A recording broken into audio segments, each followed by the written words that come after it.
Check out the forecast with Gunner Console on your Tuesday.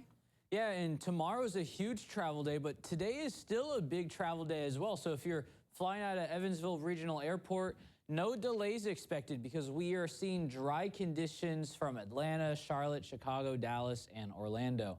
Now, if you're flying out of Evansville to one of these cities, but that's only your connection and you're flying elsewhere in the country, you can expect things to be pretty okay. We're only tracking some rain towards the East Coast like Washington and Philadelphia. Extreme cold, though, towards the north like Minneapolis at 29. So what can we expect in terms of delays today? Not too much in the heartland. Some travel delays if you're flying out west or to the northeast, but not nearly as bad for the New England region. So things aren't too bad, but this map will look a whole lot different tomorrow because we are looking at big travel delays, not just for other people, for us here in the tri-state.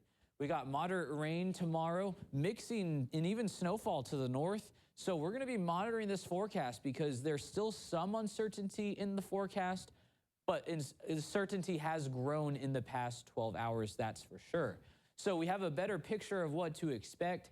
Confidence has grown in the storm track because the storm track determines who sees just rain and who sees rain transitioning to snow. So as a result of storm track confidence growing, so has the precipitation type. Now, we've already had a pretty good grasp on the timing of the storm, so confidence has increased only marginally, but that's because it was already pretty high to begin with. So here's the setup for tomorrow. We're going to have a low pressure moving through the heartland pretty much along the I-64 corridor or the Ohio River Valley. Now, obviously, the track determines who sees snow, who doesn't. So if this low pressure is a little bit further towards the north, we are cut off from that mixing and we see just rain.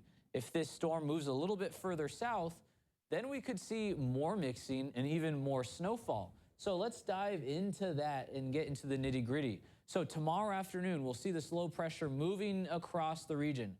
Temperatures ahead of the rain will be too warm for anything to stick because we're in the 50s and the 40s. Now, as the storm starts, we see rain, and this stationary front starts to turn into a cold front. Temperatures will drop, and we'll start to see this slow transition of snowfall. But look at this. Freezing conditions are in the pink. That's way up towards the north. So we are expecting any snow to melt on contact, maybe some slush in some of those heavier spots, but we are ultimately expecting just damp roads, but much colder into the weekend.